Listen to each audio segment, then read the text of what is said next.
Bienvenue à bord. Nous vous invitons à prendre le large pour nous rendre au cœur de l'humain. Nous allons en effet naviguer à la rencontre de celles et ceux qui ont un jour décidé de marquer le pas pour s'engager pour la santé des plus démunis dans les pays en voie de développement. Ils ont largué les amarres de leur propre vie pour transformer l'existence de milliers de personnes. Qu'ils soient marins, médecins, techniciens, intendants, photographes, chirurgiens, cuisiniers, informaticiens, tous unissent leurs forces et leurs talents pour que chacune de leurs actions se transforme en véritable miracle. Alors, place à l'aventure, donc, dans cette émission de Présence protestante qui commence dans le port d'Anvers. Et pour parler de cela, nous recevons Orlando Furfari. Vous êtes directeur national de Mercy Ships Belgique. C'est exact. Et Fabien Ruel. Bonjour, vous êtes journaliste. Alors, Monsieur Furfari, une première question. Mercy Ships, c'est une entreprise qui est là déjà depuis, à mon sens, plus de 40 ans. Qu'est-ce que ça veut dire? Pourquoi? Quels sont ses objectifs? Eh bien, nous sommes une organisation caritative, effectivement, qui a comme but d'apporter des soins médicaux de haut de gamme dans les pays les plus démunis d'Afrique. Donc, nous faisons cela par le biais de 2 navires. Nous avons 2 navires hôpital que nous utilisons pour être amarrés dans des ports africains afin de pouvoir y apporter des soins médicaux de haut de gamme. Très bien. Et comment cette idée est venue? Comment est-ce qu'elle a fait son chemin? Quelles sont les personnes qui ont été peut-être des sponsors aussi? Eh bien, dans les années 70, notre fondateur, Don Stevens, se trouvait dans les Caraïbes lorsqu'il y avait un ouragan. Et à ce moment-là, il devait faire de sorte qu'il devait se protéger. Et il entendait une jeune fille à ce moment-là prier au Seigneur pour qu'il puisse y avoir un hôpital dans ce village, dans cette ville. Et c'est donc à ce moment-là que Don Stevens a eu l'idée d'effectivement lancer un hôpital flottant, donc d'avoir un bateau qui pouvait apporter de l'espoir et de la guérison dans plusieurs ports. Il a donc commencé à chercher des fonds, il en a parlé avec des gens, et c'est comme ça que l'idée a cru finalement, et qu'en 1978, Mercy Ships a connu sa naissance. Depuis lors, nous avons eu 3 navires opérationnels. Pour l'instant, nous avons un 4e et un 5e, donc les 3 premiers ne sont plus opérationnels pour l'instant. Nous avons donc 2 bateaux, une flotte de 2 bateaux, de 2 navires, qui, effectivement, sont opérationnels pour l'instant. Et le tout, naturellement, est sponsorisé par des gens privés, par des sociétés, des entreprises qui nous aident. C'est exact. Et là, on l'a vu dans le port d'Anvers. Pourquoi Anvers? Eh bien, ce qu'on a vu effectivement tout à l'heure, c'était le nouveau navire, c'était le Global Mercy. C'est un navire qui a été construit de zéro, à partir de la table de dessin, façon de parler. Pour devenir un navire hôpital. Tout à fait, c'est exact. Le navire a été construit en Chine, parce que là, il y a un grand chantier qui est capable de construire des bateaux, des navires de telle envergure. Et il y a quelques mois, ce navire est parti de Chine par le canal de Suez, la Méditerranée, etc., s'est rendu à Anvers. Et c'est maintenant, à l'instant même où nous parlons, que ce navire est comment dirais-je... Aménagé. Aménagé, tout à fait, comme nous hôpital. regardons d'ailleurs, pendant que nous continuons notre conversation, nous regardons des images de cet aménagement à Anvers. D'accord. Et donc, pour le moment, l'équipage est réduit? Oui, il y a plus ou moins 150 personnes à bord. Ce sont surtout des techniciens, des gens qui font de sorte qu'effectivement l'hôpital, parce que nous avons un hôpital de 7000 m² à bord de ce navire qui sera aménagé, qu'on est en train d'aménager pour l'instant. Mais ce n'est pas seulement l'hôpital, c'est effectivement aussi encore du matériel de communication, une école, etc. Donc un tas de choses qui doivent encore être aménagées à bord de ce navire que nous faisons pour l'instant. Et donc selon le planning, ce bateau, ce navire devrait être complètement prêt, complètement aménagé pour la fin du mois de février l'année prochaine, où il partira 2022. En 2022, effectivement. Oui. Et donc, fin février, début mars l'année prochaine, en 2022, il partira pour sa première mission au Sénégal. Et combien de personnes travaillent en principe dans ce bateau? Et quelles sont les dimensions de ce bateau pour se rendre compte à peu près? Oh bien, les dimensions, le bateau fait 174 mètres de longueur et presque 29 mètres de largeur. Il a 12 ponts, donc en fait il y a 12 étages. Il y a pour l'instant, comme je vous ai dit, il y a 150 personnes à bord qui travaillent pour l'instant, mais une fois le navire complètement opérationnel, il y aura plus ou moins 650 bénévoles à bord. Bon, 650 personnes, ce ne sont pas seulement des médecins, forcément. Il y aura naturellement pas mal de médecins, des chirurgiens, des ophtalmologues, des dentistes, etc., des infirmiers et infirmières. Mais ce n'est pas seulement un personnel médical qui est à bord de ce navire. Il y a également des techniciens, des ingénieurs, des gens qui travaillent dans la machinerie, etc.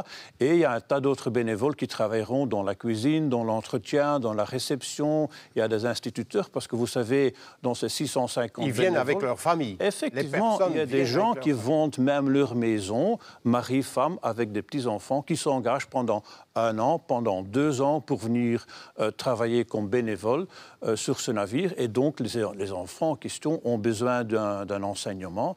Et il y a donc une petite école, il y a une école qui peut accueillir 50 enfants à bord. Et donc, il y a également des instituteurs français, mathématiques, anglais, etc., qui travaillent comme bénévoles à bord. Donc ce sont quand même des gens qui quittent leur confort.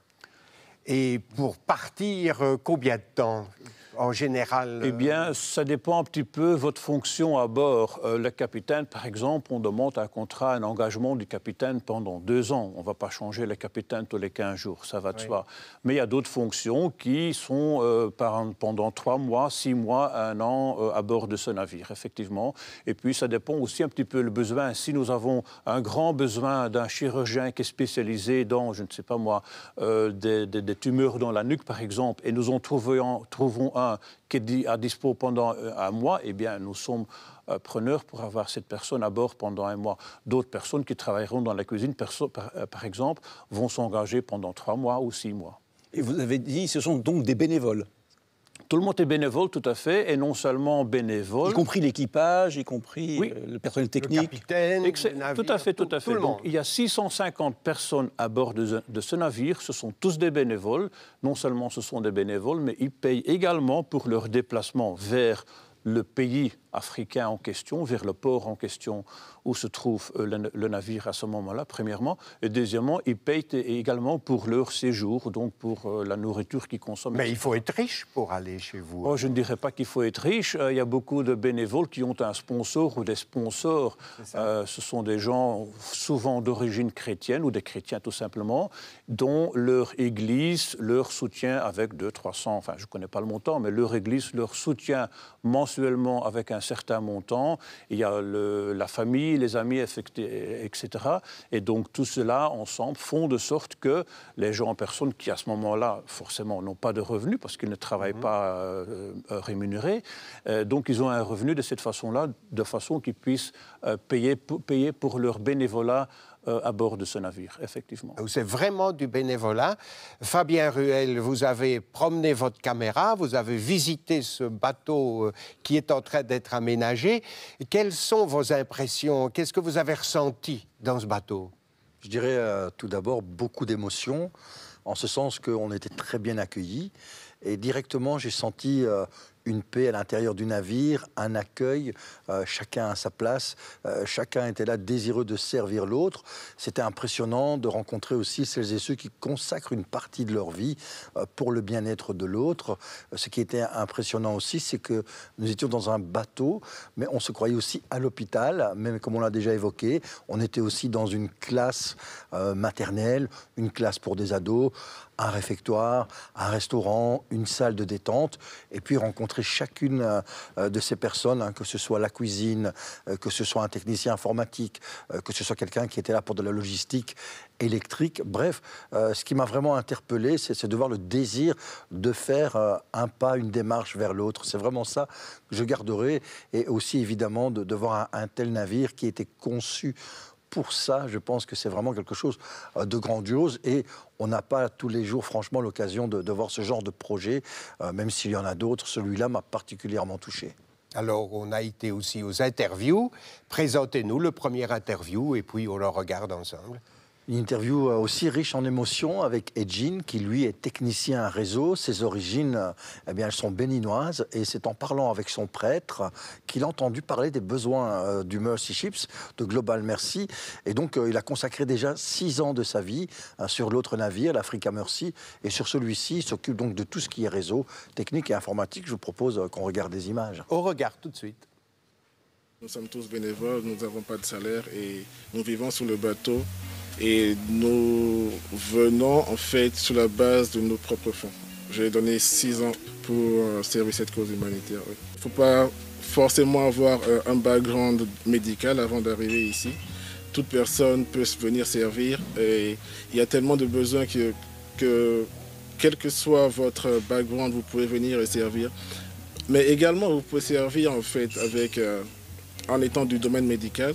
Mais aussi, vous pouvez servir dans les domaines comme électricien ou bien comme en étant au deck qui est exigé, puisque c'est un bateau en fait. C'est l'une des fonctions dont nous avons besoin. Vous pouvez servir également en tant que biomédical, vous pouvez servir dining room en tant que cuisinier aussi, parce qu'il faut bien nourrir l'équipage. Et malgré que nous venions d'horizons, de vocations chrétiennes différentes, il y a une bonne communauté chrétienne qui est installée, il y a des réunions qui se font tout le temps sur des bases spirituelles. En réalité, nous avons une seule célébration pour que tout le monde puisse se retrouver. Oui. Et nous appelons cette célébration une célébration, le Worship Celebration.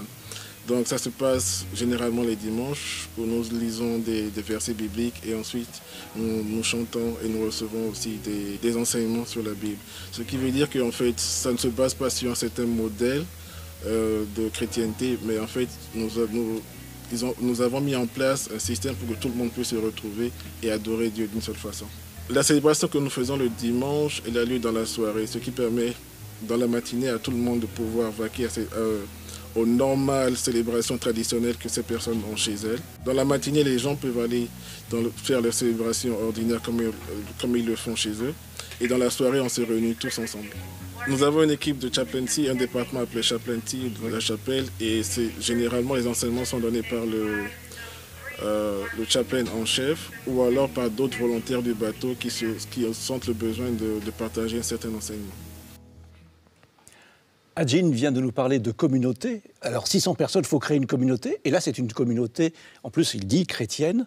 Tout le monde est chrétien à bord ou peut y en avoir d'autres? Mais écoutez, nous sommes une organisation ouverte à tout un et chacune. Donc, effectivement, comme vous le dites, nous suivons l'exemple du Seigneur Jésus qui a dit qu'il faut prendre soin les uns les autres. D'ailleurs, lorsque vous rentrez dans le bateau, au 5e étage, vous verrez une plaque qui dit « Nous suivons l'exemple du Seigneur Jésus qui date de 2000 ans ». Mais nous sommes une organisation ouverte à tout le monde. Donc, effectivement, la plupart des personnes sont chrétiens ou chrétiennes, mais il y a tout aussi des personnes qui ont d'autres convictions. Il y a des études bibliques, effectivement, il y a des moments de prière, mais personne n'est obligé à y participer. C'est dans l'Évangile que vous allez trouver, dans le terreau de l'Évangile, que vous trouvez vos motivations? Nous sommes effectivement une organisation chrétienne, il ne faut pas le nier. Nous avons effectivement décidé, il y a déjà longtemps, quand nous avons été lancés en 1978 par le fondateur, de suivre l'exemple du Seigneur Jésus qui a dit qu'il faut prendre soin les uns des autres. Donc effectivement, nous sommes une organisation chrétienne, sans aucun doute, mais nous sommes ouverts à d'autres personnes qui n'ont pas la même conviction. On sent vraiment un esprit de famille. Évidemment, nous n'avions pas... Lorsque nous avons visité votre bateau, nous n'avions pas les 600-650 personnes déjà présentes, puisqu'il est en train d'être aménagé, mais on sentait déjà une atmosphère paisible, de grand accueil, de sourire. Vous savez, si l'on vit avec 650 personnes sur une surface quand même assez limitée, parce que pas tout le monde se rend dans l'hôpital et pas tout le monde se rend dans la salle des machines, donc si l'on vit avec 650 personnes dans une superficie assez limitée, eh bien effectivement, il faut une ambiance conviviale, il faut être non seulement collègues sur le bateau, mais il faut être amis, effectivement. Et nous voyons qu'effectivement, il y a certaines communautés qui se forment et qu'il y a des amitiés qui se forment au sein du navire. Et bon, du fait que beaucoup de personnes sont chrétiens, ça aussi, ça crée un lien, effectivement. Petite question, la langue parlée sur ce bateau, puisque c'est des gens de toutes les nations, c'est l'anglais? Oui, tout à fait. Donc, il y a des gens, des bénévoles qui viennent de tout le monde. En fait, on a des nationalités, je pense qu'on a 50, 60, voire même 70 nationalités différentes au bord du navire. Tout le monde doit, là c'est impératif, tout le monde doit parler l'anglais. Par contre, si nous sommes dans un pays africain francophone, là, nous travaillons avec des traducteurs. Donc, on parlait des bénévoles tout à l'heure. Nous avons besoin également de traducteurs qui puissent traduire entre, forcément, dans ce cas-ci, le français et le médecin, par exemple, qui parle l'anglais. Donc, effectivement, la langue commune est l'anglais, tout à fait. Ça a déjà été dit, mais ça vaut la peine qu'on s'y arrête. Il n'y a pas que des médicaux sur ce navire. Il y a toutes sortes de professions. Et vous pouvez en énumérer peut-être des professions auxquelles nous ne penserions pas comme cela, que vous avez besoin et qui sont fondamentales. Eh bien, nous sommes un navire qui apporte des soins médicaux, donc forcément il y a des médecins. Tout le monde le sait, tout le monde y pense tout de suite. Mais comme nous l'avons déjà dit, on a besoin d'instituteurs. Il y a 650 bénévoles. Ça veut dire que nous avons besoin d'une cuisine qui peut prévoir plus ou moins 2000 repas par jour de moyenne. Et donc, nous avons besoin de pas mal de personnes qui travaillent dans les cuisines. Ce sont des cuisiniers, mais ce sont également des gens qui font la vaisselle. Il faut nettoyer le navire. Donc, il y a 650 personnes qui se baladent dans le navire. Eh bien, ça salit d'une façon ou d'une autre. Il faut des gens qui nettoient le navire. Il y a des gens à la réception, il y a des gens qui travaillent dans la communication, des gens qui travaillent dans les communiqués de presse, etc. Donc, des techniciens aussi, beaucoup de techniciens à bord du navire. Donc, n'importe quelle profession peut, d'une façon ou d'une autre, être intégrée au sein du navire, sans aucun doute. Et on a entendu qu'il y avait un aumônier, il y a peut-être un ou plusieurs aumôniers d'ailleurs. Il joue un grand rôle pour faire cet esprit de communauté, pour souder un peu les gens entre eux?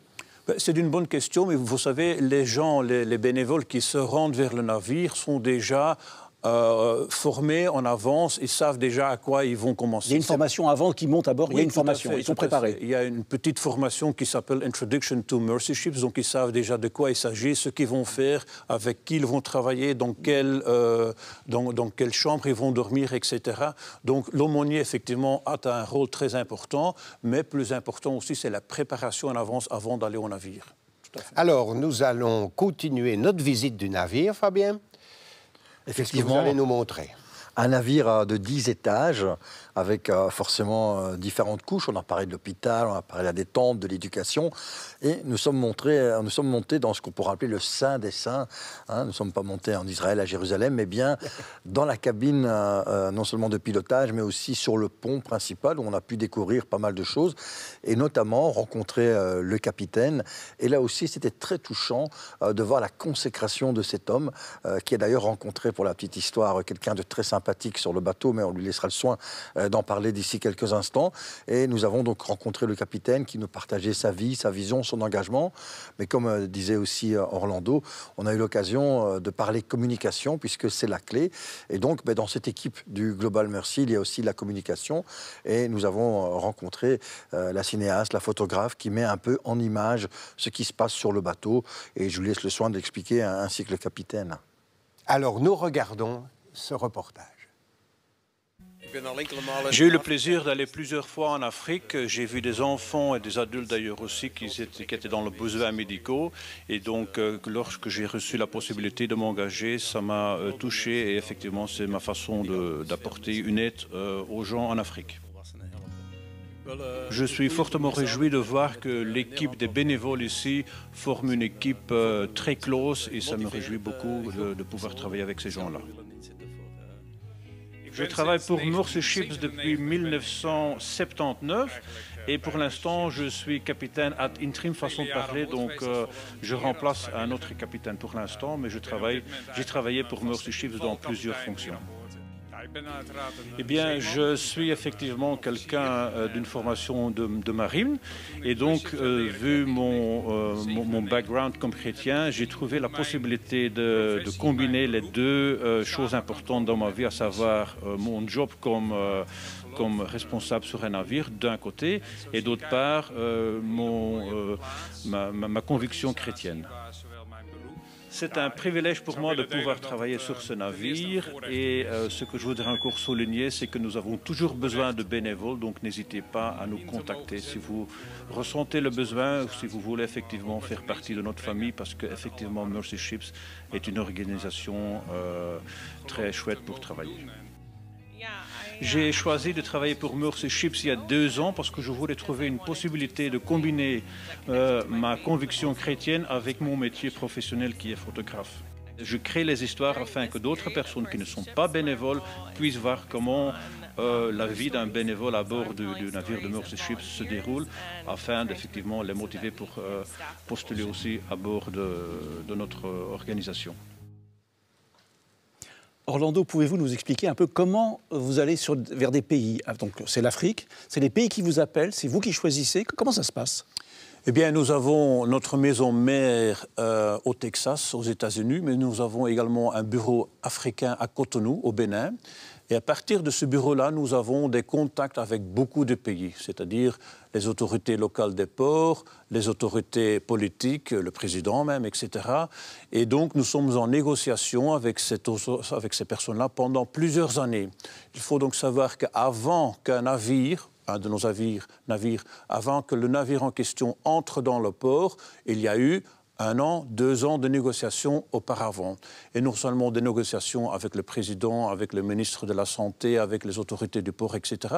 Mais nous avons fait un screening également pour voir quels sont les besoins médicaux dans cette région. Y a-t-il beaucoup de gens avec une tumeur? Y a-t-il beaucoup de gens avec la lèvre et le palais fendus, par exemple? Y a-t-il beaucoup de cas de cataracte, etc.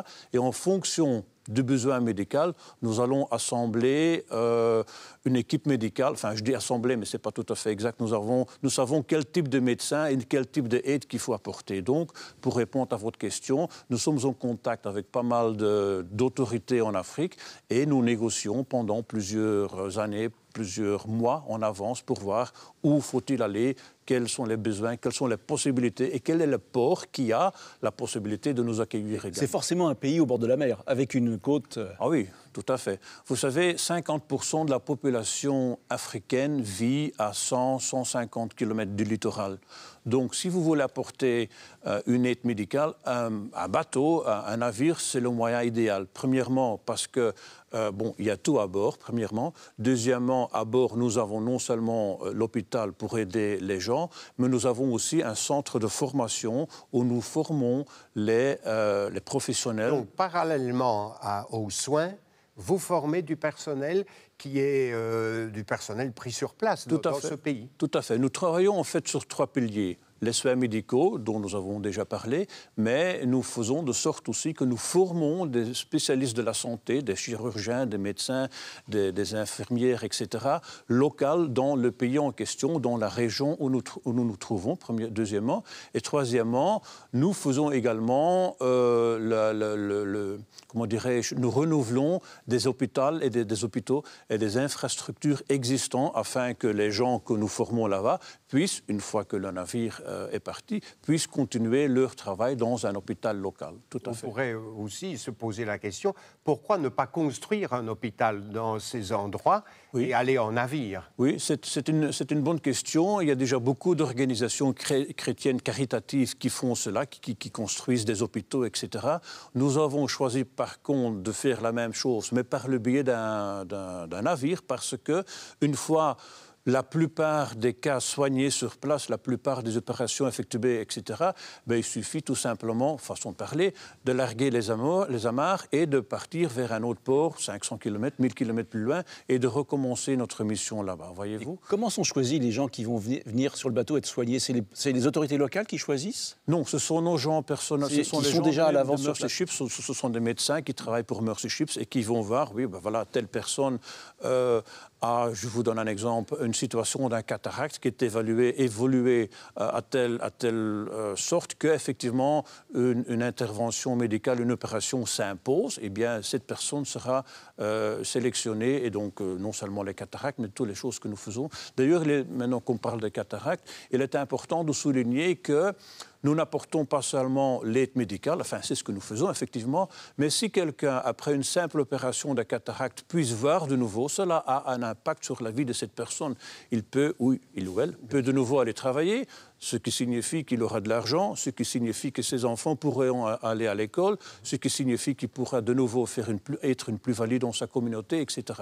Donc nous apportons non seulement techniquement ou physiquement une aide physique, médicale, mais également tout un impact qui suit par la suite. Et comment être sûr que vous ayez suffisamment de bénévoles avant une mission, par exemple? Il ne vous est jamais arrivé de tomber trop court ou, vous savez, en manque de personnel? Nous aurons 2 navires opérationnels l'année prochaine, donc nous disons double the hope, double the impact. Nous allons doubler notre espoir et doubler notre impact que nous avons sur l'Afrique, mais ce qui signifie également que nous avons besoin de double de nombre de bénévoles. Donc effectivement, par tous les moyens, par toutes les possibilités, nous cherchons des bénévoles, que ce soit via notre site web, via les réseaux sociaux, via du networking, via de la publicité de bouche à bouche. Nous sommes toujours à la recherche de bénévoles, c'est exact. Alors Fabien, nous regardons pendant 50 secondes un très beau, une très belle page maintenant. Oui, effectivement, on a eu l'occasion donc de découvrir pas mal de métiers et on s'est dit, tiens, que c'était bien de synthétiser, peut-être d'interpeller aussi les gens, parce qu'on peut parfois se croire utile et parfois inutile, ou dire, tiens, ce projet est trop gros, trop loin, comment les rejoindre? Tout est expliqué dans cette petite vidéo, en effet. Alors, on la regarde.